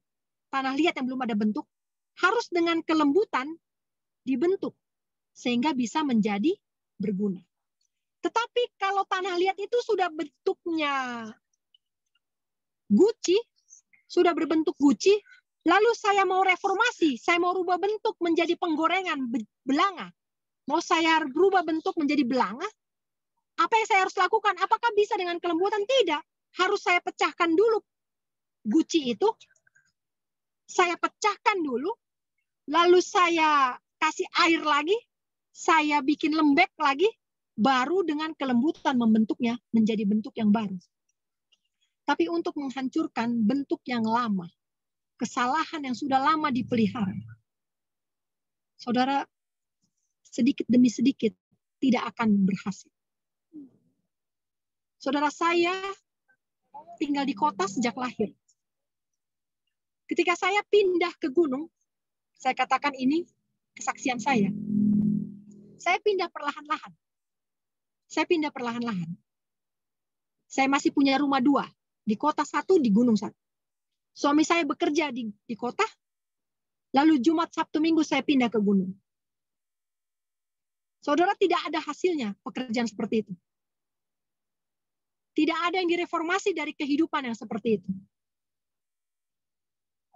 Ketika saya memilih untuk mengikut Tuhan, ketika saya sudah berdamai dengan Tuhan, dengan mengaku segala dosa-dosa saya, maka saya harus putar arah, balik langsung, balik kanan, dan tidak memandang lagi ke belakang.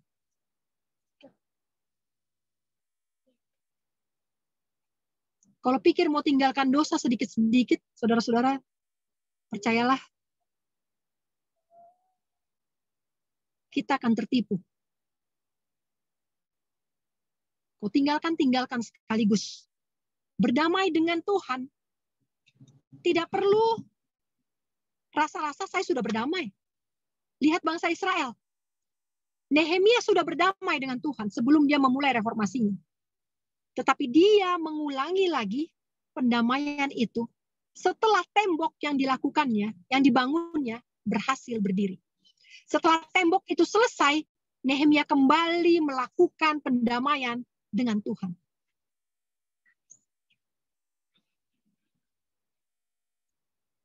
Saudaraku, pelajaran dari Nehemia ini sangat penting. Tadi ada yang bertanya sama saya, rumah perbendaharaan Tuhan. Tadi hanya pop up di handphone, mungkin nanti ada yang bisa bacakan rumah perbendaharaan Tuhan. Pertanyaannya apa tadi? Pertanyaannya, ya, kalau pada zaman kita sekarang rumah perbendaharaan Tuhan itu di mana ya? Sekali lagi, kalau pada zaman kita sekarang rumah perbendaharaan Tuhan itu di mana ya Bu Ledi? Di gereja atau di kantor daerah conference terkait membawa persepuluhan? Terkait membawa persepuluhan. Saudaraku, rumah perbendaharaan Tuhan yang permasalahannya bukan yang di mana, tetapi yang pertama adalah apakah sesuai dengan standarnya Tuhan. Itu dulu. Tuhan tidak pernah katakan rumah perbendaharanya itu kantor uni, kantor divisi, kantor GC, kantor conference. Tapi kalau ada terjadi hal-hal yang tidak sesuai, yang ditempatkan di sana, yang tidak sesuai dengan standar Tuhan, itu bukan rumah perbendaharaan Tuhan. Dan harus direformasi dulu.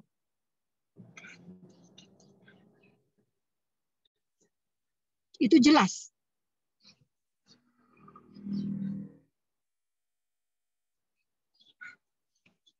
Bapak-bapak, Ibu sekalian,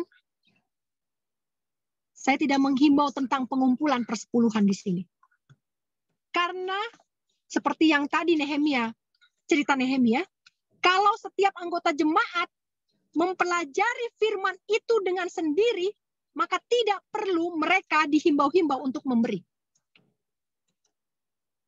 Mereka akan datang dengan sendirinya. Mereka akan berkomitmen dan terpanggil untuk setia memberikan persembahan yang menjadi bagian dan hak para imam.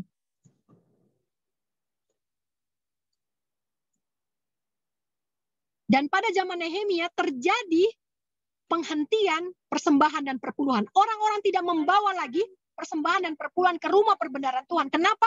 Karena ada orang Amon yang dipelihara di sana.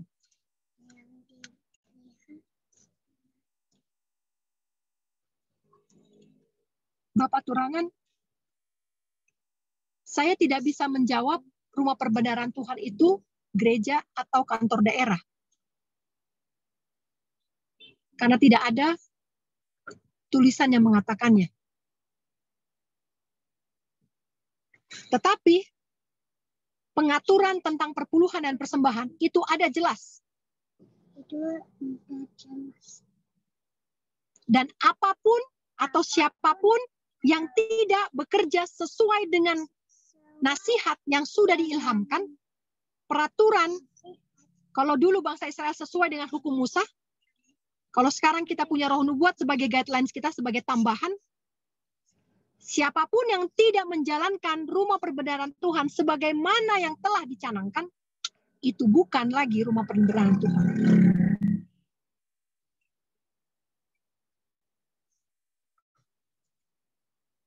Reformasi yang mau saya bawakan di sini adalah, kalau mau bertobat, bertobat sekaligus. Kita tidak punya waktu lagi sedikit demi sedikit. Hari ini saya membahas pelajaran 2 kali Bible Study. Tadi siang saya memimpin Bible Study tentang Wahyu pasal 14. Tentang 144.000 dan pekabaran 3 malaikat. Saudaraku, pekabaran 3 malaikat dimulai dari pekabaran malaikat pertama, takutlah akan Tuhan dan muliakanlah Dia sebab telah tiba jam penghakimannya. Sembahlah Dia yang menjadikan langit dan bumi, laut dan segala mata air. Saudara-saudaraku, pekabaran malaikat pertama berhubungan dengan memuliakan Tuhan. Dan dikatakan bahwa memuliakan Tuhan itu disampaikan dengan seruan nyaring. Tetapi pekabaran malaikat kedua tidak dikatakan dengan seruan nyaring. Pekabaran malaikat ketiga disampaikan dengan seruan nyaring. Roh nubuat katakan, siapapun yang mau menolak tanda binatang tidak akan bisa menolak tanda binatang kalau mereka tidak turut, tidak ikut, tidak punya pengalaman dalam pekabaran malaikat pertama dan malaikat yang kedua. Dan kalau saya bisa memuliakan Tuhan dengan tubuh saya bisa memuliakan Tuhan dengan akal pikiran saya yang sudah disucikan, dengan frontal lobe saya yang sudah suci, maka saya bisa menyembah Tuhan yang benar. Dan itu nyaring. Pekabaran memuliakan Tuhan itu akan nyaring di seluruh dunia. Tetapi pekabaran yang kedua, Babel rubuh, tidak semua orang menyadarinya. Hanya mereka yang memang memuliakan Tuhan dengan tubuhnya yang bisa mengetahui keruntuhan-keruntuhan yang sudah memenuhi nubuatan-nubuatan. Saudara-saudaraku, kita banyak sekali menunggu mau reformasi, tapi tunggu sandelo. Kalau tidak ikut pekabaran malaikat yang pertama, kalau tidak menyadari penghakiman sudah dekat dan melakukan reformasi sejak sekarang, maka saya tidak akan mengambil bagian di dalam pekabaran malaikat yang ketiga. Itu sudah jelas.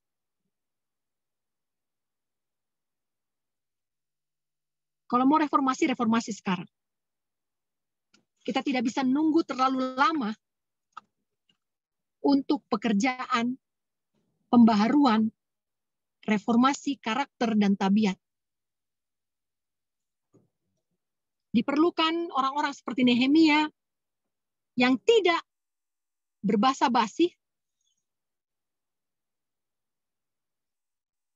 Nah, ini dia pertanyaan dari Pak Robert Turangan. Baru saya mau bilang.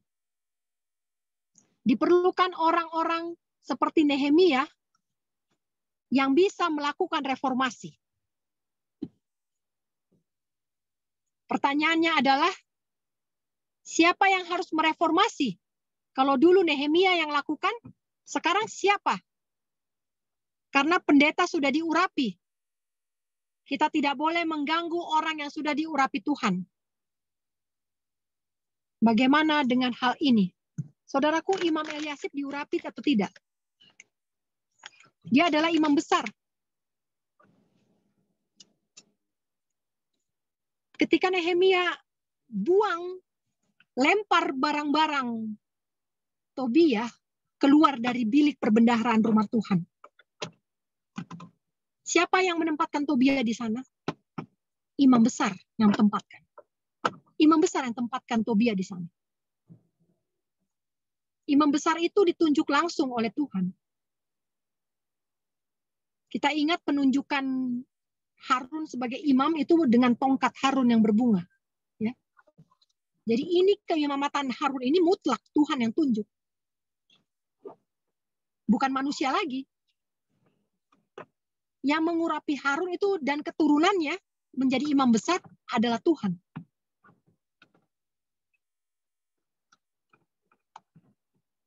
Tapi apa yang dilakukan oleh Nehemia? Nehemia masuk ke dalam rumah perbendaharaan Tuhan. Padahal dia sebagai bupati, dia tugasnya, misinya hanya tembok Yerusalem. Itu tadi saya bilang.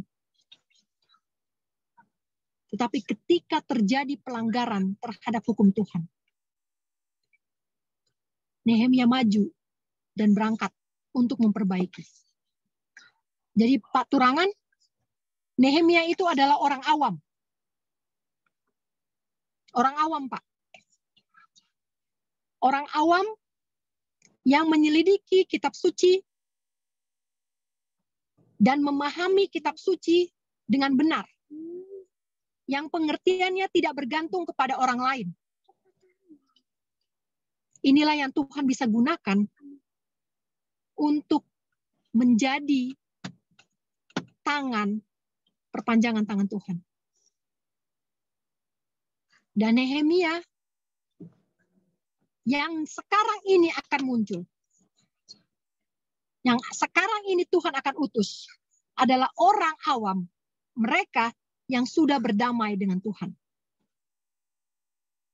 Saudara, jangan pikirkan kita mau dobrak pintu siapa. Jangan pikirkan itu dulu. Jangan pikirkan kekejian siapa yang mau saya bongkar. Jangan itu dulu. Mari periksa. Mari berdamai dengan Tuhan. Ini pekabaran sore hari ini. Saya berdamai dengan Tuhan. Dan ketika saya sudah berdamai dengan Tuhan, maka Tuhan akan utus saya kemanapun dia suruh, saya harus pergi. Kalau dia suruh saya pergi ke dalam bait suci, maka saya harus lakukan tugas saya. Seperti Nehemia. Kalau tugas saya dikasih Tuhan untuk membangun tembok Yerusalem, maka saya akan pergi ke sana. Kalau tugas saya seperti Raja Yosia untuk membakar bukit-bukit pengorbanan, membakar mesbah-mesbah Baal, maka saya harus lakukan dengan segenap hati. Tetapi ketika saya dipanggil seperti Daniel, berdamai dengan Tuhan, tapi tidak kembali ke Yerusalem. Tidak terpilih. Bapak Ibu saudara-saudara sekalian, Daniel tidak terpilih menjadi reformator. Padahal dia berdamai dengan Tuhan. Ya, dia berdamai dengan Tuhan. Daniel pasal 9 menceritakan proses pendamaian. Hari pendamaian dilakukan Daniel di Babel. Maksudnya di Medo Persia. Daniel berdamai dengan Tuhan, tapi tidak terpilih untuk tugas reformator. Saudara, jangan pikirkan apa tugas saya. Jangan pilih, oh saya cocok di sana. Oh saya cocok di sana. Oh saya mau berantas kejahatan di sana. Tidak. Yang pertama ini adalah ulangi lagi pendamaian. Ulangi lagi setiap hari.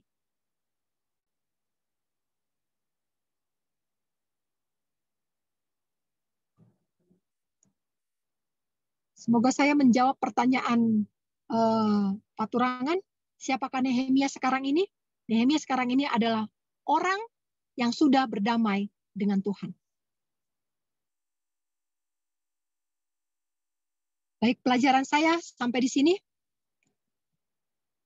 Simpulannya adalah, saudara jangan pusing misinya apa. Ya. Kita banyak lihat kebobrokan, nggak usah pusing dengan kebobrokan itu. Berdamailah dengan diri sendiri, damaikan diri dengan Tuhan, maka Dia, si pemilik kebun anggur, yang akan percayakan kebun mana yang akan saya garap. Kebun mana yang akan Tuhan berikan kepada saya untuk saya garap. Dan ketika itu diberikan kepada saya, bekerjalah selagi masih ada terang. Karena akan tiba malam di mana kita tidak perlu bekerja lagi. Tuhan memberkati.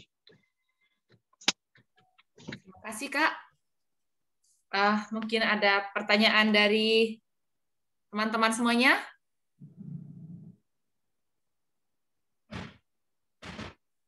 Saya mau ada sedikit pertanyaan, Kak, terkait mengenai wanita yang ada di Wahyu pasal 12.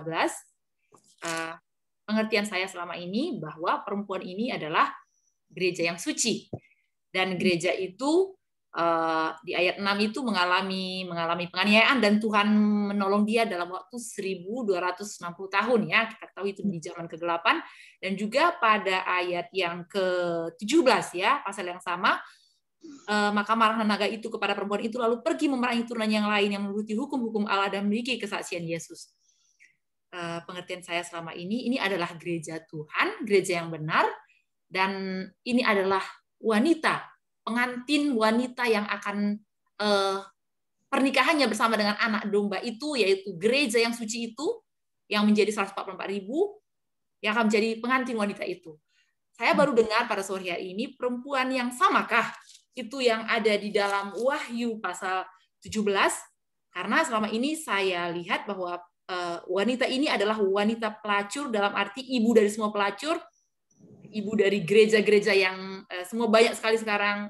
Kita to the point aja, gereja yang sangat bagaimana, yang sudah mabuk lah sekarang ini, yang ibunya satu ya, kita tahu semuanya itu siapa ibunya itu. Itu adalah pelacur besar itu.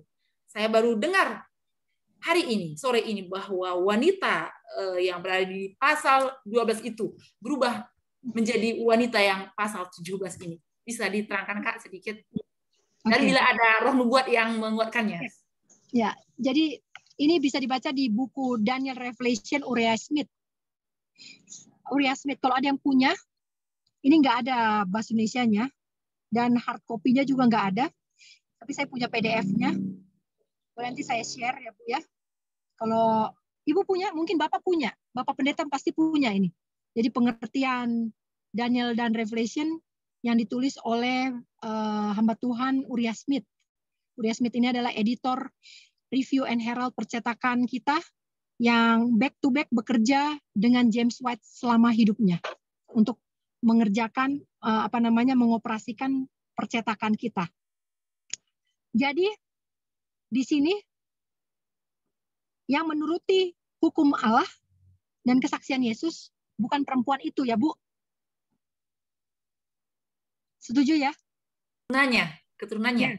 Iya, Wahyu 12 ayat 17. Okay. Ya. Jadi yang diperangi oleh setan bukan ibunya lagi. Tapi anaknya, keturunannya. Jadi yang memelihara hukum Tuhan dan memiliki kesaksian Yesus adalah keturunan dari perempuan gereja yang tadinya yang putih ini. Yang putih, maksudnya yang suci ini. Ya, di dalam Wahyu pasal 17. Di dalam Wahyu pasal 17. Kita buka Wahyu pasal 17 ayat yang ketiga. Jadi gambaran penglihatan yang dilihat di dalam Wahyu 17 ini adalah perempuan yang menunggangi binatang. Oke? Binatang ini adalah kepalanya 7-10 tanduk. Kita tahu itu siapa? Binatang ini. Jadi ada perempuan, ada gereja yang menunggangi binatang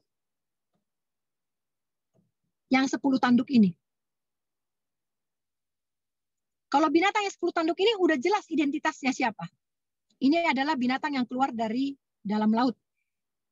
Yang Wahyu 13 ayat 1 sampai ayat yang ke-10.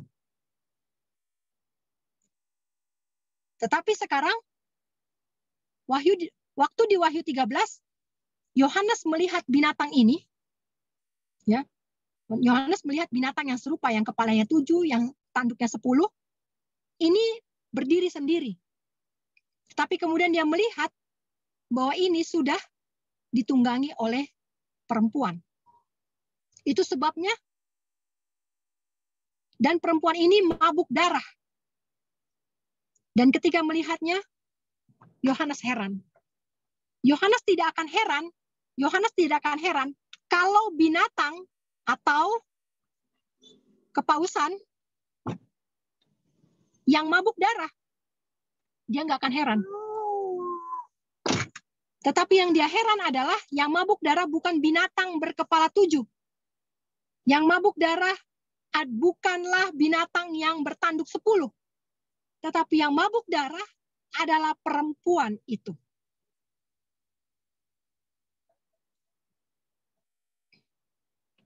Maka malaikat itu katakan, kenapa engkau heran?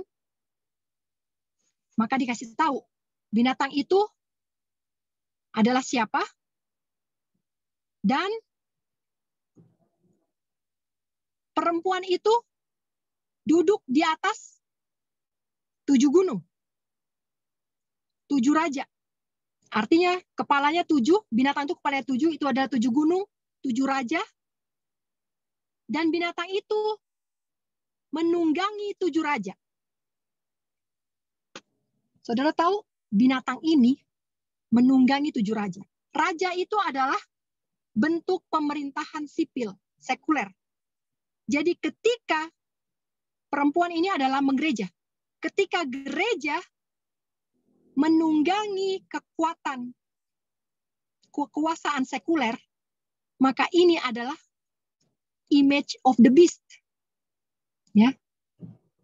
Jadi ingat ya, bahwa perempuan itu menunggangi, duduk di atas kepalanya, kepala binatang. Perempuan duduk di atas kepala binatang. Kepalanya 7, tanduknya 10. Artinya perempuan ini di atas pemerintahan sipil. Kita tahu image of the beast apa? Kuasa gereja akan disokong oleh pemerintahan sipil. Inilah yang terjadi di 1260. Selama 1260, 1260 tahun, kuasa kepausan, gereja kepausan disokong oleh pemerintahan sipil, sekuler. Maka terjadi penganiayaan. Dan hal yang sama akan terjadi di zaman kita. Saudara-saudara, zaman kita bukan lagi, kembali ke Wahyu pasal 13. Zaman gereja kepausan sudah lewat. Zaman gereja kepausan sudah lewat. Di Wahyu pasal 13, zaman kita adalah Wahyu 13 ayat yang ke-11 sampai ayat yang ke-17. Yaitu binatang yang kedua. Amerika yang akan membuat patung binatang. Patung binatang ini apa? Patung binatang ini adalah gereja akan didukung oleh pemerintahan sekuler. Saudara-saudara, apakah binatang yang pertama itu yang akan naik tahta? Bukan. Tetapi patung binatang yang akan naik tahta. Kalau kita baca dengan jelas Wahyu pasal 13. Bukan bukan binatang yang keluar dari dalam laut. Bukan binatang pertama yang akan muncul. Tetapi patung binatanglah yang akan muncul membawa orang-orang untuk menyembah patung binatang yang sama, rupanya sama, bentuknya sama dengan binatang yang pertama. Dan kalau di sini dibilang, kata kuncinya adalah ketika Yohanes melihat itu, Dia heran. Dia heran, great katanya di sini. Keheranan itu sangat heran. Dia sangat heran karena dia tidak bisa membayangkan bahwa bukan binatang itu yang mabuk darah, bukan gereja Katolik yang akan membunuh umat-umat Tuhan, tetapi gereja Protestan yang akan membunuh saksi-saksi Tuhan.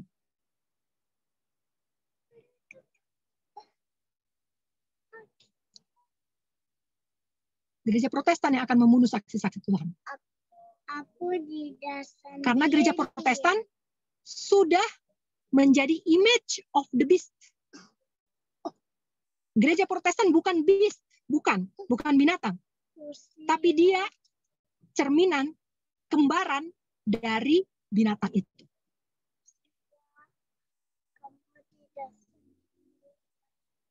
Jadi zaman kita ini, kita gereja Protestan. Bukan Katolik lagi yang akan, bukan kepausan maksud saya, bukan Katolik ya. Katolik itu banyak umat-umat Tuhan di Katolik. Tetapi kepausan. Bukan kepausan lagi, tetapi Protestan yang bergandengan tangan dengan kepausan. Inilah yang akan menyiksa umat-umat Tuhan seperti yang ditulis di dalam Wahyu 13 ayat yang ke-11 sampai ayat yang ke-17.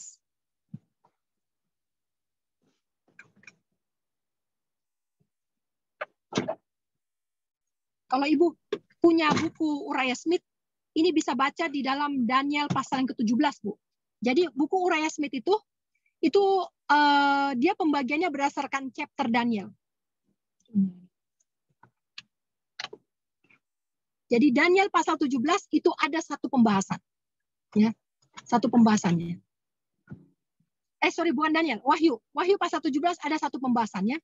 Dan di situ Uriah Smith menjelaskan, membawa pikiran dengan penganiayaan yang akan terjadi di zaman kita.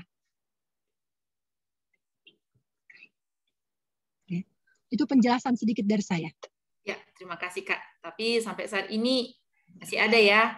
Kalau kita melihat di Wahyu 14 itu Kak, Wahyu 14 yaitu mengenai 144.000 di ayat 4 khususnya. Ya.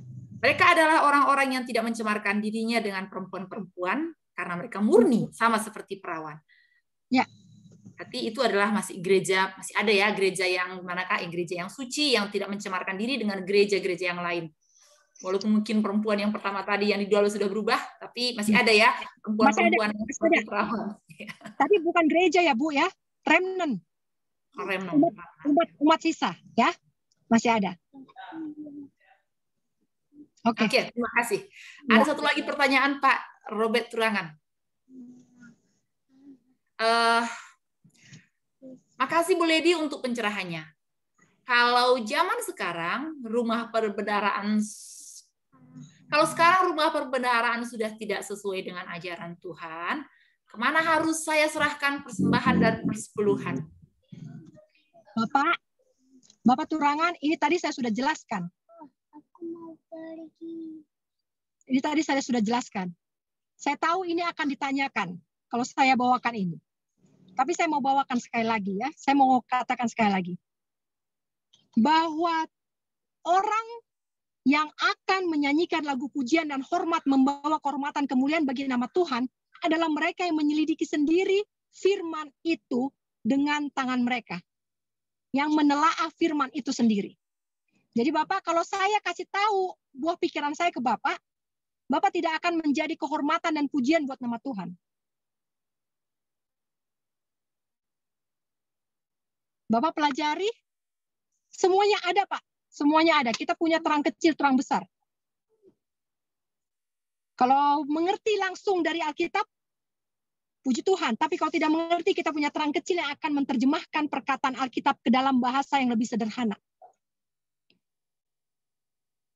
Kalau sekarang tidak apa tadi dibilang? Kalau sekarang tidak sesuai lagi dengan ajaran Tuhan, kemana saya harus serahkan persembahan dan persepuluhan? Penggunaan persembahan dan persepuluhan ini jelas ditulis di dalam Roh Nubuat. Bahwa persembahan dan persepuluhan bukan persembahan ya, persepuluhan, khusus persepuluhan hanya untuk memberi makan orang Lewi yang melayani di dalam bait suci. Kalau sekarang bait suci sudah tidak ada, ya, gereja-gereja sudah ditutup, tidak buka. Ini ada juga yang tanya sama saya, kemana saya harus bawa persembahan dan persepuluhan?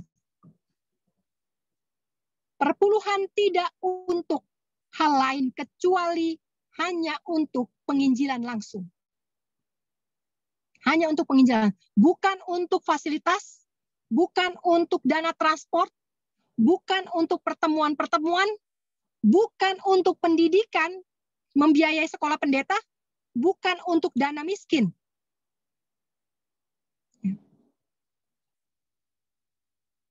Bukan untuk menyediakan makanan KPA. Itu salah. Jadi persepuluhan, beda persembahan. Persepuluhan hanya untuk penginjilan langsung. Yang pelayanan di dalam rumah Tuhan untuk melayani ibadah rumah Tuhan. Sekarang tidak ada lagi ibadah. Kemana lagi mau saya cari? Tidak ada lagi. Saya tidak dilayani. Ada yang sharing dengan saya juga. Saya tidak lagi dilayani pendeta. Saya bilang, oh dia bilang dia mau kirim dananya ke ibunya. Karena ibunya tinggal di pelosok. Saya bilang pastikan ibu Anda itu menginjil. Kalau tidak, itu akan jadi kutuk. Dan penginjilan bukan penginjilan yang tidak langsung. Harus penginjilan langsung, beda ya. Beda penginjilan tidak langsung, beda penginjilan langsung. Jadi harus penginjilan langsung. Tapi kalau persembahan, Pak, ini boleh menjadi dana kasih. Bentuk kasih kepada sesama, memperhatikan orang miskin, janda, anak yatim. Tapi perpuluhan ini berat sekali. Ya. Jadi pastikan Bapak juga tidak mengandalkan pengertian sendiri dan tidak mengandalkan kepintaran orang untuk menyelidiki ini. Selidiki sendiri, semuanya akan terbuka kepada Bapak. Karena kalau saya yang kasih tahu, ini tidak akan jadi kemuliaan dan kepujian. Bapak tidak bisa menyanyikan hormat dan kemuliaan buat nama Tuhan nanti.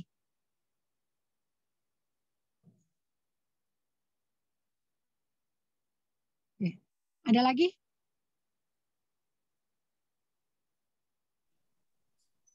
Ada lagi pertanyaan, teman-teman semuanya?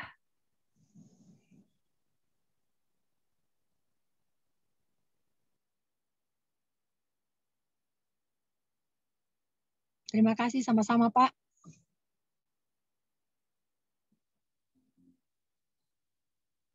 Oke, tidak ada lagi pertanyaan, saudara-saudara semuanya.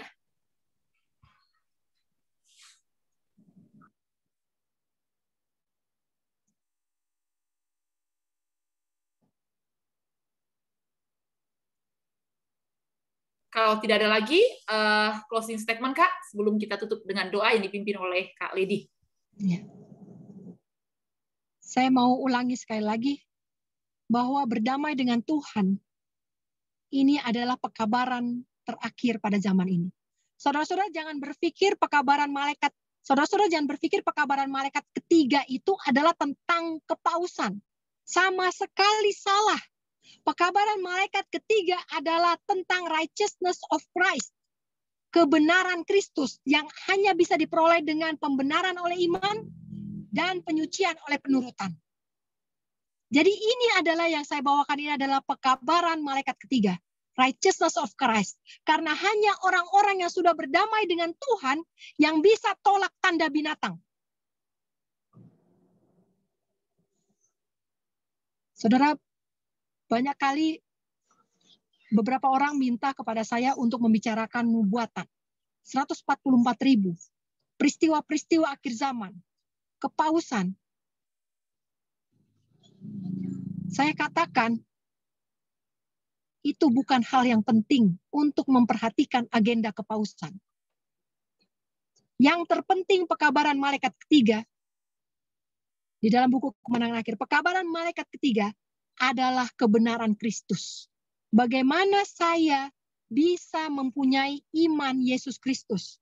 Karena tadi ciri-ciri dari keturunan yang diperangi oleh setan, yang diperangi oleh naga itu adalah mereka yang menuruti hukum Tuhan dan iman Yesus Kristus. Kita tidak bisa menurut hukum Tuhan kalau kita belum berdamai dengan Tuhan. Kita tidak bisa membereskan dan mereformasi organisasi kita kalau kita tidak berdamai dengan Tuhan. Kebobrokan di dunia ini banyak. Kalau saya fokus kepada kebobrokan dunia, kalau saya fokus kepada penipuan setan, maka saya akan tertipu dan saya didapati bersalah pada waktu pintu kasihan tertutup. Saudara, jangan buang waktu. Mari ingat apa dosa saya hari ini. Mari ingat. Ketika saudara masih ada ketakutan, takut mau makan apa, itu artinya itu tanda bahwa belum berdamai. Itu tanda bahwa belum berdamai. Ketika saya takut keluar atau saya takut uban saya dilihat orang, itu belum berdamai. Itu belum berdamai. Ketika saya takut orang lihat saya tidak pakai pensil alis, itu belum berdamai. Ketika saya takut orang datang ke rumah saya lalu makanan saya sederhana, itu belum berdamai.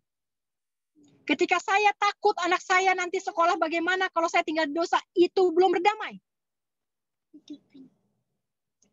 Ketika saya khawatir akan masa depan saya, ketika kebebasan saya terancam dan saya khawatir, itu artinya belum berdamai. Dan kalau saya dan saudara masih memiliki hal-hal yang saya takuti, mari segera. Waktunya hampir habis. Sebentar lagi alarm akan berbunyi. Dan kita harus menghadap penghakiman, hari penghakiman yang besar itu. Takutlah akan Tuhan dan muliakanlah Dia, sebab telah tiba saat penghakimannya. Sembahlah Dia yang telah menjadikan langit dan bumi, dan laut, dan semua mata air. Tuhan memberkati. Langsung pimpin dalam doa, Kak. Kita berdoa. Bapa dalam surga, terima kasih Engkau sudah memberkati kami. Terima kasih Engkau sudah menyertai pembelajaran kami pada malam hari ini. Bapa dalam surga, terjadi banyak penyelewengan, baik itu di dalam bait suci, baik itu di dalam rumah perbendaharaan Tuhan, baik itu di dalam pembangunan tembok Yerusalem. Tetapi Tuhan, ketika mata kami terfokus kepada kesalahan-kesalahan orang, maka kami lupa bahwa kami belum membereskan hidup kami di hadapan Tuhan. Bahwa kami belum berdamai dengan Tuhan. Bapa dalam surga, kekejian-kekejian yang dilakukan oleh orang-orang yang tidak bertanggung jawab terkadang menggelitik hati kami dan membuat kami terpancing untuk melakukan sesuatu. Tetapi Tuhan, biarlah kami kembali melihat kesalahan kami. Mampukan kami untuk mengingat kembali dosa-dosa yang kami perbuat di masa yang lalu. Mampukan kami mengatasi semua rasa ketakutan kami, kekhawatiran kami. Dan ketika kami sudah berdamai dengan Tuhan, maka kekhawatiran kami akan hilang. Dan keberanian kami dapat Tuhan gunakan untuk mereformasi setiap bagian-bagian yang dianggap perlu sambil menantikan kedatangan Tuhan. Terima kasih Tuhan. Terima kasih sudah mengingatkan kami melalui pengalaman reformator yang besar itu, yaitu Nabi Nehemia. Tolong kami agar ketika kami juga melihat banyak deformasi-deformasi di sekeliling kami, perubahan-perubahan bentuk yang tidak sesuai dengan kehendak Tuhan, kami bisa menahan diri kami di dalam takut dan gentar kepada nama Tuhan. Sehingga pendamaian kami tidak akan terganggu dan kami bisa siap sebelum jam penghakiman kami tiba. Kami bawa doa ini di dalam nama Yesus Kristus yang menjadi juru selamat dan penebus dosa kami. Amin. Amin. Terima kasih untuk pertemuan kita di sore hari ini. Terima kasih kepada semuanya saudara-saudara kami yang sudah gabung dengan kita semuanya. Dan terima kasih buat Kak Lady. Sudah malam di situ, Kak, ya? Ya, sudah malam ini. Di Medan masih terang. Iya.